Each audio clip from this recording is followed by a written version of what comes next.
और सर की वेलकम होनी चाहिए। सर का हम लोग माइक्रोफोन देने से पहले मैं चाहूंगा उनका बुक्के से सम्मान हो, और मैं चाहूंगा यहाँ पे लीडरशिप नोवेल्टी अचीवर तारा जी आए, खुदीराम जी आए, और सर को राजेश सर आके बुक्के से सम्मानित करें। नारायण सर आप भी आ जाएंगे सर।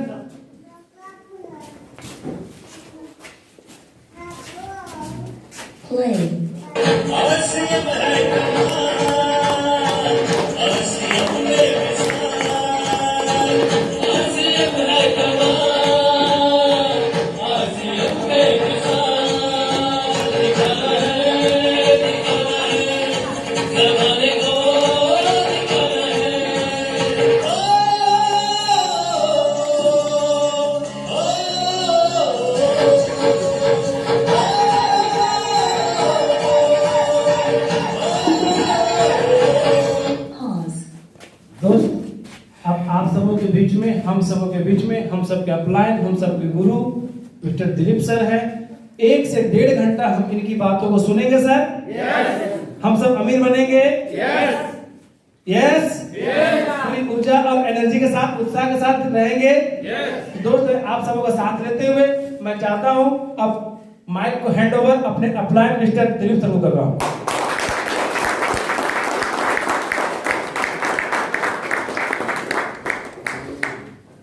दोस्तों नमस्कार। नमस्कार। जय आसियन। जय आसियन।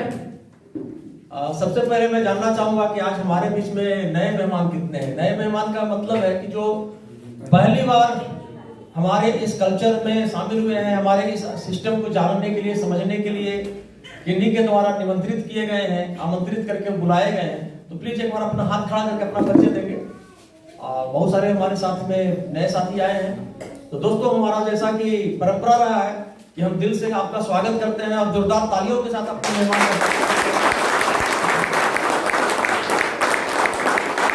और इससे एक वादा भी करते हैं आपसे कि आप आए हैं मेहमान बन करके, लेकिन यहां से निकलेंगे इस हॉल से तो आप महान बन करके निकलेंगे, मेरा गारंटी है। यस। आज तक आप अपने आप को चाहे आप जैसा भी समझते रहे हो, जो भी समझते रहे हो, लेकिन मैं आपसे वादा करता हूं कि मैं आज आपको ये एहसास दिलवा दूंगा कि आप अभागे नहीं हो, सिर्फ अभी तक जागे नहीं हो, आप आम नहीं हो, आप भी एक खास इंसान हो। दोस्तों मैं हमेशा एक बात बोलता हूं, हम लोग हमेशा बोलते हैं कि ऊपर वाले ने मेरे को गरीब बना दिया, मेरे नसीब में ये कहां है, मेरे पास गाड़ी कहां से हो सकता है। ये कुछ नसीब वाले लोगों को ये सारी चीजें मिलती है। लेकिन दोस्त मैं आज क्लियर कर देता हूं कि ये सारी बातें जो आपको सोचना है वो बिल्कुल 100% गलत है। ऊपर वाले का कोई दोष नहीं है। आपकी जो सबसे बड़ी अचीवमेंट जो है वो आज मैं आपको बताने जा रहा हूं। आपकी सबसे बड़ी अचीवमेंट है कि आप इंसान बन के पैदा हुए। लाखों नहीं करोड़ों जीव जंतु हैं। लेकिन इन करोड़ों जीव जंतुओं में एक भी प्राणी का नाम बता दो जो एक दूसरे से बात करता हो, जिसके पास भगवान ने दिमाग दिया हो। ऐसा है कोई? सिर्फ और सिर्फ एक ही प्राणी इस धरती पे भगवान ने बनाया, इंसान को, जिसके पास सोचने की, समझने की ताकत दिया, साथ ही साथ एक आशीर्वाद देकर भेजा कि तुम इस धरती पे जाओ और इस धरती पे तेरे लिए मैं इतनी संसाधन दे रखा हूं कि तुम जो चाहेगा वो तुम हासिल कर सकते हो, जो तुम सोच सकते हो वो चीज तुम बना सकते हो, जैसी जिंदगी तुम जीना चाहो वैसी जिंदगी जी सकते हो। यस। और दोस्त इसी का जीता जागता उदाहरण है, इसी का जीता जागता उदाहरण है ये बिल्डिंग। ये बिल्डिंग किसने बनाया? इंसान ने। और कहीं बाहर से लाया कि धरती पर क्या ही सामान से बनाया है ये सारा चीज। यस। इंसान पहले पढ़ते होंगे आप कि जंगल में रहते थे। आदि मानव जो हमारे थे वो जंगलों में रहते थे। वो कपड़े नहीं पहनते थे, पेड़ के पत्ते पर, पहले तो नंगा रहता था। फिर धीरे धीरे थोड़ा सा बुद्धि हुआ तो फिर पेड़ के पत्ते वगैरह पहनना शुरू किया, फिर पेड़ की छाल पहनना शुरू किया, और इस प्रकार से धीरे धीरे कल्चर डेवलप हुआ। और आज दुनिया इतनी तरक्की कर गई है, इतनी तरक्की कर गई है कि आज हम लोग जो सोच सकते हैं, जो नहीं सोचते हैं, जिसके बारे में कभी सोचते नहीं है, वो भी आज हकीकत में बदल रहा है। Yes. आज से 20 साल पहले कभी किसी ने सोचा था कि हम सबके पास में स्मार्टफोन होगा? एक ऐसा फोन होगा जिससे हम दूर बैठे 500 किलोमीटर नहीं 5000 किलोमीटर दूर बैठे इंसान से मिनटों में हम उससे सिर्फ बात नहीं कर सकते हैं, बल्कि उसको हम देखते हुए बात कर सकते हैं, वीडियो कॉलिंग कर सकते हैं। Yes. कभी हमने नहीं सोचा था, लेकिन ये सारी चीजें हकीकत में बदल रही है। और ये सारी चीज हकीकत में बदलने वाला कौन है? इंसान है। और वो इंसान हमारे ही तरह है, उसके भी 2 हाथ हैं, उसके भी 2 आंखें हैं, उसके पास भी एक नाक है, उसके भी 2 पैर हैं, बिल्कुल दिखने में हमारी और आपकी तरह ही वो इंसान है। Yes. तो अंतर क्या है हमारे बीच में और उसके बीच में? फर्क क्या है? फर्क सिर्फ 2 चीज का है। पहली जो फर्क है उसकी सोच का है, और दूसरी जो फर्क है वो संगत का है। Yes. कहते हैं कि संगत से गुण आते हैं और संगत से गुण जाते हैं। Yes. जैसे लोगों की आप संगत में रहना शुरू कर दोगे, यदि पहले से आप वैसा नहीं थे तो वैसा आप धीरे धीरे ऑटोमेटिक बन जाओगे। Yes. एक बच्चा जन्म लेता है, इंसान का बच्चा जन्म लेता है, उसको जंगल में जानवरों के बीच में छोड़ दीजिए, देखिएगा कि वो हम लोगों की तरह व्यवहार नहीं करेगा, उन जानवरों की तरह व्यवहार करना सीख जाएगा। Yes.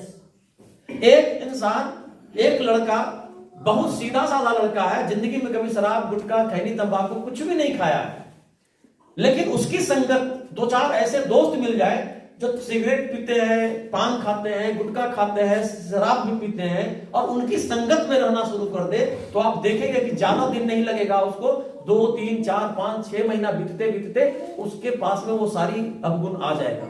वो भी सिगरेट पीना शुरू कर देगा, वो भी शराब पीना शुरू कर देगा।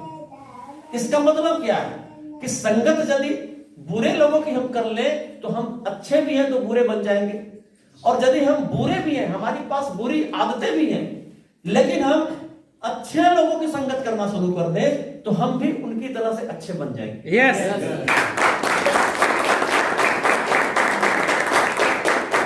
दोस्तों, आपने यहां पर जितने भी लोगों को देखा, बहुत सारे साथियों से आपको परिचय करवाया गया, जो बिगिनर लेवल से लेकर के रॉयल्टी तक के लेवल तक के लोगों से परिचय करवाया गया। इनको देखने के बाद आपको क्या लग रहा था? ये आपसे अलग थे क्या? नो। ये आप ही के समाज के रहने वाले लोग हैं। लेकिन आज यहां तक ये कैसे पहुंच गए? आप ही की भीड़ से निकल करके यहां तक आने का सिर्फ और सिर्फ एक कारण है कि इन्होंने एक निर्णय लिया, एक डिसीजन लिया। यस। कहते हैं कि निर्णय में बहुत बड़ी ताकत होती है। एक इंसान के निर्णय में बहुत बड़ी ताकत होती है, और कहते हैं कि जिंदगी में उसी दिन बदलाव आना शुरू हो जाता है जिस दिन वो इंसान निर्णय ले लेता है, डिसीजन ले लेता है। इन लोगों को भी आरसीएम का प्लान दिखाया गया, इन लोगों को भी आरसीएम के प्रोडक्ट के बारे में जानकारी दिया गया, और इन्हीं के साथ में जिस समय इनको जानकारी दिया गया था, उसी समय में इनके जैसे हजारों नहीं लाखों लोगों को जानकारी दिया गया था। लेकिन उन लाखों लोगों में से इन कुछ चंद हजार लोग हैं, या एक कुछ चंद लोग हैं जिनको आज यहां पे देख रहे हैं, इन्होंने एक निर्णय लिया कि जिंदगी भर साबुन से तो नहाना ही है, जिंदगी भर खाना तो खाना ही है, कपड़े तो पहनना ही है, और जूते तो पहनना ही है। ये सारे काम जब तक इस धरती पे रहेंगे हम, तब तक हमें तो करना ही करना है, चाहे हम बाजार से खरीद के करें या आरसीएम की दुकान से खरीद के करें, कहीं ना कहीं से तो करना ही पड़ेगा। और यदि बाजार की दुकान छोड़ करके आरसीएम की दुकान में सामान खरीदने से यदि हमारी जिंदगी में बदलाव आ सकता है, हमारे बच्चों के जीवन बदल सकता है, हमारे परिवार की स्वास्थ्य अच्छा हो सकता है, तो यहां से खरीदने में क्या बुराई है। और ये छोटा सा सोच इनके दिमाग में आया, और इन्होंने एक निर्णय ले लिया कि अब आज के बाद अब मेरे घर में जो भी प्रोडक्ट्स आएंगे वो आरसीएम के आएंगे। और ये छोटा सा निर्णय इनको आम लोगों की भीड़ से निकाल करके खास लोगों की लाइन में लाके खड़ा कर दिया। मेरा मानना है ये छोटा सा निर्णय आप सब भी ले सकते हैं। एक निर्णय लेने में पैसा लगता है क्या? आरसीएम में ज्वाइन करने में पैसा लगता है क्या? अरे आरसीएम ने तो ज्वाइनिंग बिल्कुल फ्री कर दिया। कभी भी आरसीएम में ज्वाइनिंग करने के लिए कोई व्यक्ति आपसे ये नहीं पूछेगा कि तुम कितने पढ़े लिखे हो। आपसे पूछा गया था? आपसे सर पूछा गया था? नो। यानी क्वालिफिकेशन की कोई जरूरत नहीं है। आप कितने पढ़े लिखे हो या नहीं हो या अनपढ़ हो, कोई फर्क नहीं पड़ता। कभी भी आपसे ये नहीं पूछा जाएगा कि आप गांव में रहते हो कि शहर में रहते हो। कभी भी आपसे ये नहीं पूछा जाएगा कि आप 80 साल के हो गए इसलिए नहीं कर सकते, तुम 18 साल के हो, तुम बच्चे हो इसलिए तुम नहीं कर सकते। ऐसा कभी नहीं बोला जाएगा। यदि आप 18 साल से ऊपर यदि कब्र में पांव भी लटकाए हुए हैं तो भी आप आरसीएम बिजनेस कर सकते हैं। इस बिजनेस में ना तो आने का कोई उम्र है और ना तो जाने का कोई उम्र है। मरते दम तक आप आरसीएम से इनकम ले सकते हैं और रिटायरमेंट नहीं होती है। तो कोई क्वालिफिकेशन की जरूरत नहीं है, उम्र का कोई बंधन नहीं है, स्त्री है पुरुष है इससे कोई लेना देना नहीं है। सिर्फ और सिर्फ एक ही क्वालिटी होनी चाहिए आपके पास में कि आप इंसान होने चाहिए। और मुझे लगता है कि यहां बैठे हम सब इंसान हैं। तो पहली जो क्वालिटी आरसीएम बिजनेस में आने के लिए और आरसीएम बिजनेस में कामयाब होने के लिए चाहिए वो तो आप सबके अंदर है कि आप इंसान हैं। अब दूसरी क्वालिटी की बात करते हैं। दूसरी क्वालिटी क्या होनी चाहिए कि इंसान होते हुए वो कपड़ा पहनने वाला होना चाहिए। तो मैं यहां देख रहा हूं कि सारे के सारे लोग कपड़ा पहनते हैं, यानी कि दूसरी क्वालिटी भी आपके अंदर है। तीसरी क्वालिटी क्या होना चाहिए आरसीएम में कामयाब होने के लिए कि नहाना चाहिए। वो इंसान नहाने वाला होना चाहिए। ऐसा नहीं कि जिंदगी में कभी नहाना ही ना आज तक नहाया है ना भविष्य में कभी नहाएगा, ऐसा तो ऐसा कोई है क्या? है यहाँ पे सब लोग नहाते हैं और मुझे लगता है कि साबुन से नहाते होंगे क्योंकि बाल आप लोग का बहुत सुंदर लग रहा है। साबुन शैम्पू जरूर इस्तेमाल करते होंगे। चेहरे भी आप जो मुस्कुराते हुए बहुत खूबसूरत लग रहे हैं, चेहरे में शाइनिंग भी लग रही है। इसका मतलब है कि आप लोग अपने स्किन का, अपने हेयर का आप वाकई ख्याल रखते हैं। और जो स्किन का, हेयर का ख्याल रखते हैं वो साबुन शैम्पू का इस्तेमाल तो करते ही होंगे। तो यहां तीसरी क्वालिटी यही है कि नहाने वाला इंसान होना चाहिए। तो ये सबके सबके पास में है। चौथी क्वालिटी क्या होनी चाहिए आरसीएम बिजनेस में कामयाब होने के लिए? चौथी जो क्वालिटी होना चाहिए कि वो इंसान बात करने वाला होना चाहिए, जो बोलता हो। कोई यहां पर है जो नहीं बोलते हैं? सारे लोग। अरे यार सारे के सारे बोलते हैं। इसीलिए मैं बोल रहा था कि सारे के सारे लोग कामयाब हो सकते हैं। सबके पास में वो सारी क्वालिटी आरसीएम बिजनेस में आने के लिए, आरसीएम बिजनेस में कामयाब होने के लिए, बड़ी इनकम लेने के लिए, नाम, इज्जत, शोहरत, पैसा, इस सारी चीजें होने चाहिए के लिए और ओवरऑल सारी चीजों को मिला करके, मत करके और एक शब्द में निकालूं तो वो होता है सपना। यानी कि आपके सपने को पूरा करने के लिए आरसीएम बिजनेस में जो चीज चाहिए उस सारी की सारी क्वालिटी आपके अंदर मौजूद है।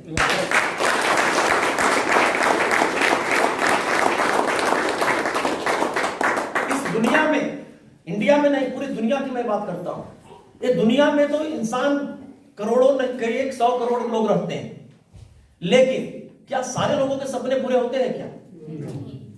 यदि आप देखेंगे तो पूरे दुनिया में 100% लोगों को, यदि मैं मालूम सब के सब कि 100% लोगों में से मैक्सिमम ज्यादा से ज्यादा 20% लोग अपने सपने को कुछ हद तक पूरा कर पाते हैं और 5% जो लोग होते हैं वो पूरी तरीके से अपने सपने को पूरा करते हैं।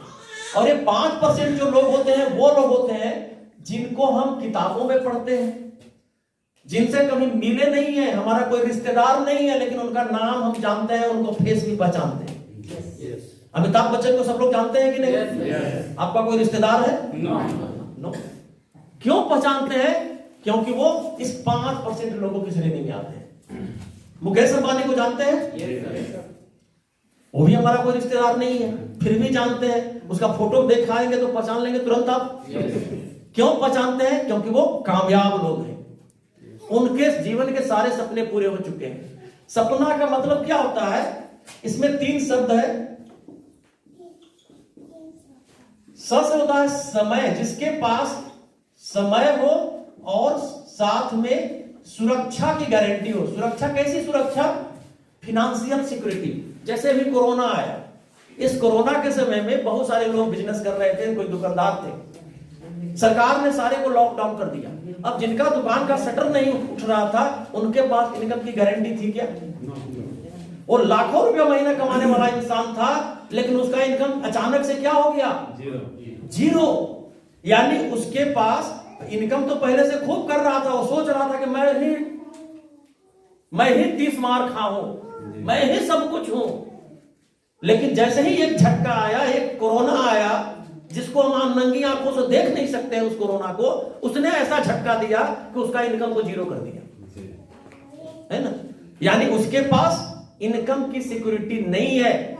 आज उसका बिजनेस चल रहा है, कल कोई एक ऐसा झटका आएगा, एक ऐसा परिवर्तन आएगा, एक ऐसा बदलाव आएगा कि उसका इनकम जीरो होने में देर नहीं लगेगी।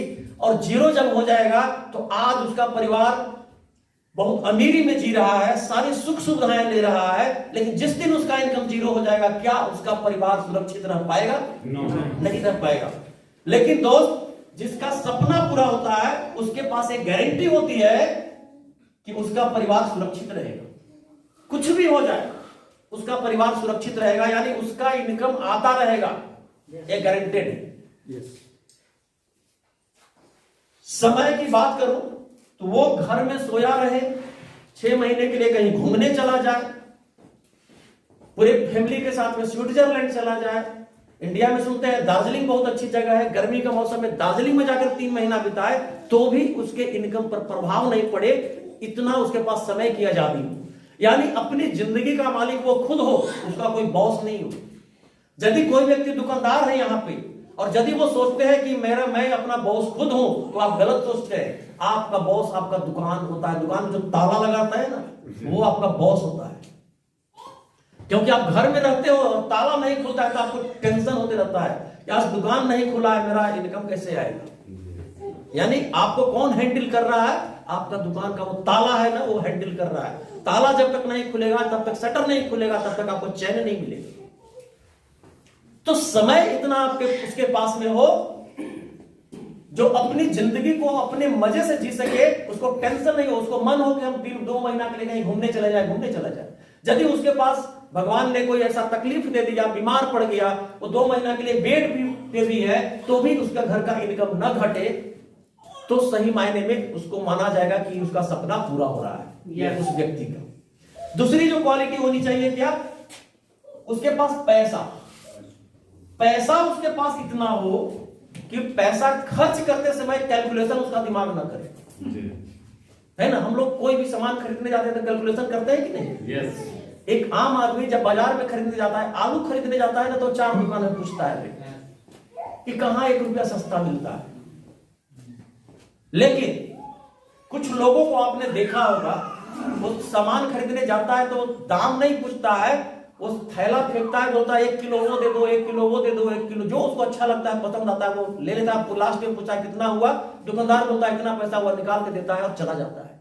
क्योंकि उसके पास इतना टाइम नहीं है मोल भाव करने का, और उसके पास इतने पैसे हैं कि वो चिंता नहीं करता है, परवाह नहीं करता है। तो पैसा भी इतना होना चाहिए कि खर्च करते समय हाथ कांपे नहीं।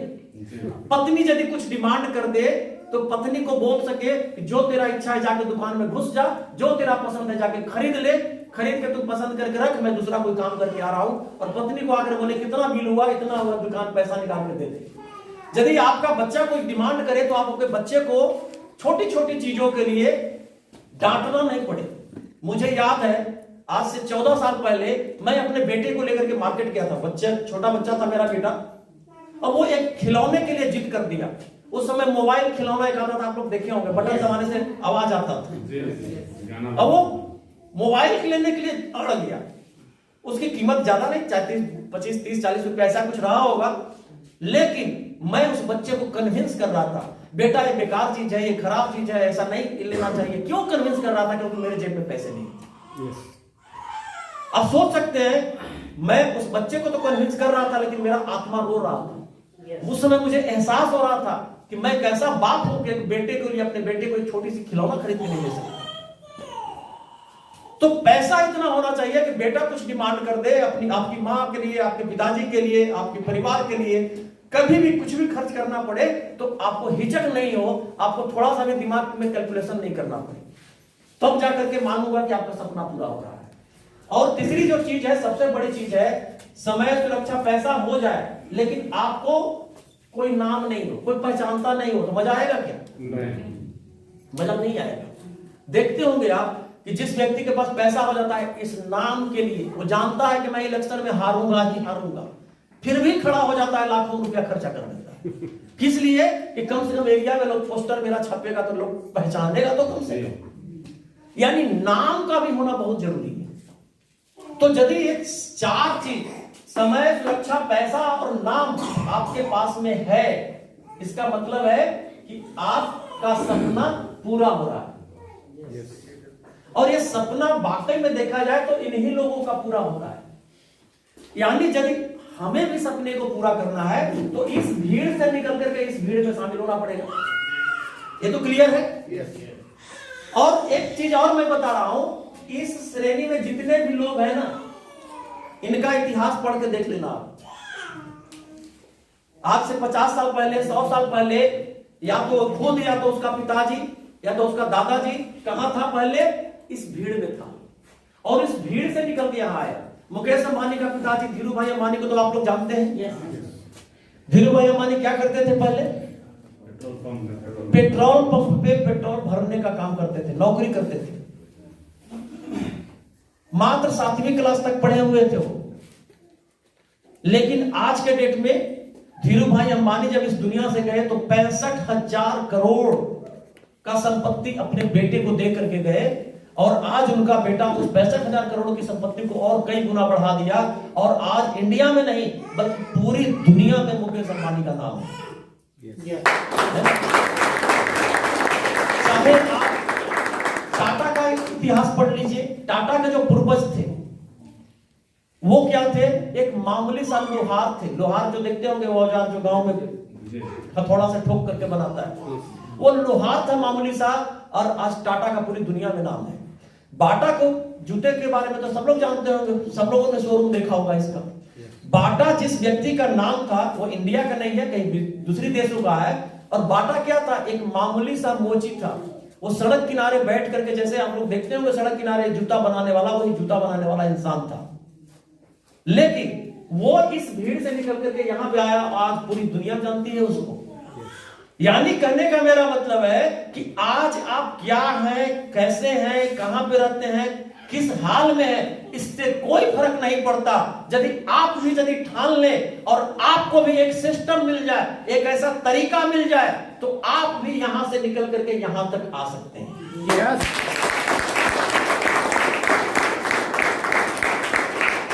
दोस्तों, इसका जीता जागता उदाहरण मेरे जैसे पूरे भारत में लाखों लोग हैं। आपके सामने में समीम जी हैं, जानी जी हैं, वाहिद सर हैं, भोला जी हैं, राजेश जी हैं, इतने सारे लोग हैं आपके सामने खड़े हैं। आज से अपनी बात मैं यदि करूं, 14 साल पहले मैं क्या करता था पता? 14 साल पहले की बात यदि मैं करूंगा तो आप भरोसा नहीं करेंगे कि आज ये सूट बूट में दिखने वाला इंसान ऐसा काम करता हो। एक छोटी सी, इतना छोटा सा पान की दुकान चला करके अपना और अपने परिवार का पेट भरण पोषण कर रहा था। यस। कहते हैं ना कि जिंदगी जो है ना, जिंदगी में बहुत परिवर्तन, उतार चढ़ाव आते रहते हैं।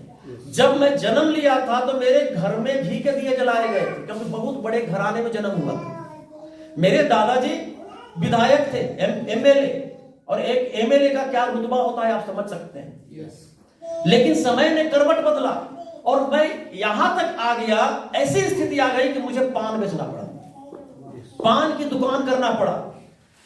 लेकिन जैसे ही मुझे आरसीएम सिस्टम मिला तो मुझे समझ में आ गया कि फिर से मैं वही पुराना रुतबा अपना जो मेरे दादाजी ने छोड़ के गया था, वो रुतबा हासिल किया जा सकता है इस सिस्टम के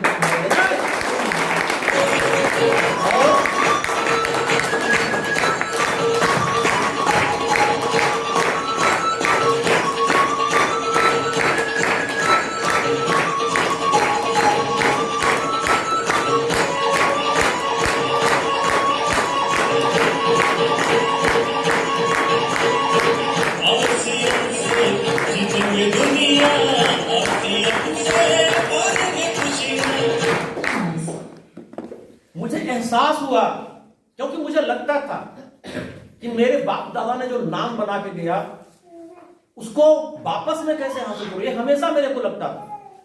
मैं जब पढ़ाई कर रहा था तो मेरे पास में बड़े बड़े सपने थे, जैसे कि हर स्टूडेंट के पास में होते हैं कि मैं पढ़ लिख करके कोई अच्छा सा नौकरी करूंगा, नौकरी करके अपने परिवार की जरूरत को पूरा करूंगा और अपने परिवार का जो नाम है मेरे समाज में मेरे दादाजी के नाम से मुझे जाना जाता है। तो एक समय आया, क्या ऐसा आए कि फिर मेरे नाम से मेरे बच्चों को जाना जाए। ये मेरी इच्छा थी, लेकिन ऐसी परिस्थिति बनी कि मैं +2 का एग्जाम दिया था, लगभग 18-19 साल का मैं रहा होगा। तो मेरे गार्जियन थे घर के, मेरे दादाजी जिनके बारे में बोल रहा हूं वो विधायक थे, उनका देहांत हो गया और वही मेरे देख रेख करने वाले थे, वही मुझे पढ़ाने लिखाने वाले थे। क्योंकि मेरे पिताजी की मृत्यु बहुत बचपन में, मैं बहुत ही छोटा था, मेरे को याद भी नहीं है, उनका चेहरा भी मैं नहीं, मेरे को याद है उसी समय उनकी मृत्यु हो गई। तो मेरे लिए पिताजी का भी जिम्मेवारी मेरे दादाजी ने ही निभाया था, और दादाजी जब गुजर गए तो पूरी परिवार की जिम्मेवारी इस 18-19 साल की लड़की के ऊपर आ गई। आप सोच सकते हैं कि कैसी स्थिति हुई हो।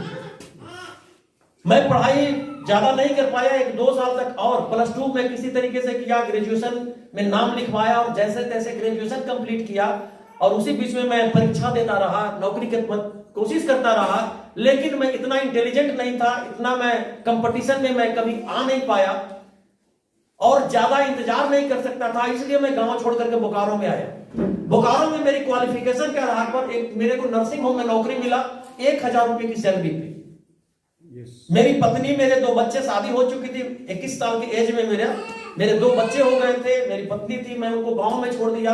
गांव में जमीन, खेतीबाड़ी का जमीन था, उसमें खेतीबाड़ी होती थी। भाई मेरा और मेरी माँ, छोटा भाई और माँ रहते थे गांव में, मेरी पत्नी और मेरे बच्चे रहते थे, मैं बोकारो में रहता था।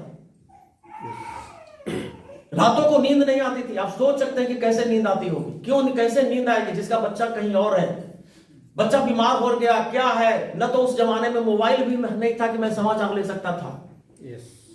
और इतनी कम सैलरी मिलती थी कि मैं क्या खाऊंगा, जैसे बोलते हैं ना कि नंगा क्या पहनेगा क्या निचोड़ेगा, वो स्थिति थी। 1000 रुपए में मैं क्या कर सकता था, लेकिन सपने थे मेरे पास। मुझे पता था कि ये तो करना ही पड़ेगा, ये यदि मैं नहीं करूंगा तो मेरे बच्चे को करना पड़ेगा। और हमेशा मेरा एक ही इच्छा होता था, ऊपर वाले से एक ही प्रार्थना करता था, हे ईश्वर, जितना कष्ट देना है मुझे दे दो, मेरे बच्चों को यह कष्ट मत देना। एक ही प्रार्थना मैं ऊपर वाले से करता था, और ऊपर वाले ने मेरी प्रार्थना सुनी। नर्सिंग होम से मेरे को सद्बुद्धि दिया, नर्सिंग होम का जॉब छोड़ने के लिए और कुछ अपना धंधा करने के लिए, अपना बिजनेस करने के लिए।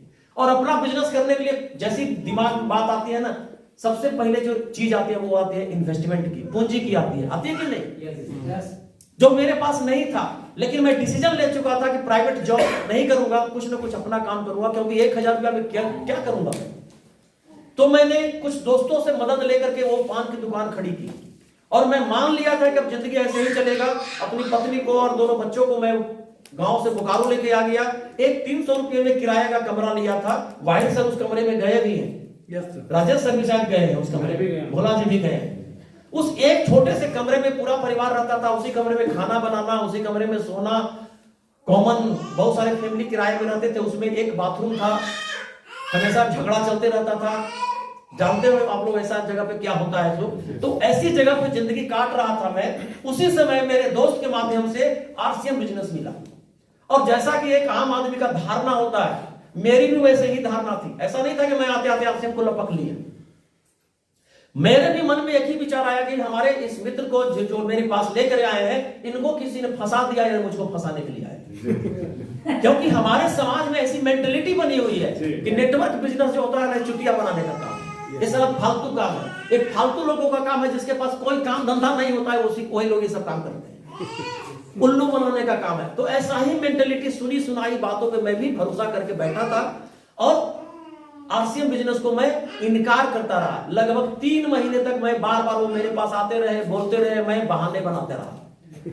जब वो आते थे हर बार एक नया बहाना बना देता था। डायरेक्टली मैं मना भी नहीं कर सकता था, क्योंकि वो मेरे करीबी मित्र है, तो डायरेक्टली मना भी नहीं कर सकता था कि नहीं करूंगा, लेकिन बहाना तो कर सकता था, इसलिए बार मैं बहाने बनाता था। लेकिन दोस्त एक दिन शायद वो भी सोच करके आए थे कि आज 9-6 कर देंगे। 9-6 मतलब समझते हैं ना, आर या पार की लड़ाई। सुबह सुबह आ गए मेरे दुकान पे, बोले कि आज आपको दुकान बंद करना है और मेरे साथ एक जगह चलना है। मैंने पूछा कहां जाना है, बोले कि एक मीटिंग है, उस मीटिंग में आज आपको अंतिम बार बोल रहा हूं और आज आपको चलना ही पड़ेगा। फिर मैंने एक बहाना ठोका कि सर चले जाएंगे, दुकान बंद हो जाएगी, पूरे दिन की कमाई होती है, बच्चे मेरे क्या खाएंगे, दुकान का कमाई तो बंद हो जाएगा, दुकान बंद हो जाएगा। तो उन्होंने बोला कि कमाई बंद हो जाए तो हो जाए, कोई टेंशन नहीं है, जितना कमाई आपका होता है उतना मैं दूंगा, लेकिन आपको चलना पड़ेगा। अब मेरे पास कोई बहाना नहीं था और मैं भी मन ही मन सोच लिया कि चलो आज आर पार की लड़ाई है तो मैं आर पार भी कर दूंगा। आज वहां से आएंगे और बोल देंगे कि अब दोबारा मेरे को नहीं बोलना, मेरे को नहीं करना है। इसी प्रकार की एक रिलायंस होटल में मीटिंग होने वाली थी, बोकारो का रिलायंस होटल में। उस मीटिंग में मैं गया और मीटिंग में जाने के बाद सबसे पहले मेरे को तो हंसी आई, वो छुपा के हंस रहा था मैं, क्योंकि जो व्यक्ति जैसे आज मैं आपके सामने में आया हूं सूट बूट पहन के, ऐसे ही एक सूट बूट पहन करके आया था एक लड़का था वो, जिसका उम्र था मात्र कितना बोलो 21 साल, ये बच्चे की समान। तो हंसी इसलिए आ रही थी कि ये बच्चा क्या समझाएगा, इतना सारा लोग बैठा हुआ है, इसके लिए टिकट कटवा कर आया। मैं मन ही मन ये सोच रहा था। लेकिन जब वो बच्चा यहां पे आया और आने के बाद अपनी बात शुरू की, और जैसे जैसे बात बढ़ती गई, मुझे भी मजा आने लगा, मुझे भी बातें समझ में आने लगी। और मीटिंग समाप्त होते होते मैंने उसी दिन डिसीजन ले लिया कि यार जिंदगी जो मैं चाहता था, ऊपर वाले से जो मैं मांगता था, ऊपर वाले ने मेरे को दे दिया। मैं कितना अभागा था कि 3 महीने से अपॉर्चुनिटी मेरे दरवाजे पे आकर दस्तक दे रही थी, और मैं बार बार लक्ष्मी को जैसे दरवाजा बंद कर देते हैं देख के, मैं लक्ष्मी को दरवाजा बंद करके लौटा दे रहा था। कितना मैं मूर्ख था। और दोस्त, उस एक दिन का लिया गया डिसीजन मेरी जिंदगी का टर्निंग पॉइंट साबित हुआ। और उस दिन के बाद आरसीएम बिजनेस और दुकान दोनों साथ साथ में करना शुरू किया। दुकान करने के साथ साथ मैं आरसीएम बिजनेस करने लगा। लगभग 1 साल तक दुकान के साथ साथ बिजनेस को किया। 1 साल के बाद मैंने कैलकुलेशन किया, आरसीएम से जो हमारी इनकम आ रही थी, जैसे कुछ साथियों ने यहां पे बताया कि 5,000 के लगभग इनकम है, वैसा ही लेवल मेरा भी आ चुका था। और दुकान से मेरी जो इनकम होती थी 3-3.5 हजार रुपया से ज्यादा कभी किसी महीने में नहीं हुआ। तो मैंने कैलकुलेशन किया कि 10 घंटा दुकान में बैठता हूं तो इनकम आती है 3,500, और 2 घंटा मैं आरसीएम करता हूं। दुकान बंद करने के बाद रात में, चूंकि बोकारो शहर है, रात को 8 बजे दुकान बंद करने के बाद लोगों के घर में जाता था इस प्रोडक्ट को लेकर के और आरसीएम का प्लान दिखाता था। तो वो 2 घंटा का काम किया गया। 1 साल के बाद उसका जो रिजल्ट था वो लगभग 5,000 रुपये महीने का आ गया था। तो मैंने दिमाग में कैलकुलेशन किया कि यदि ये 2 घंटे को मैं 12 घंटे में बदल दूं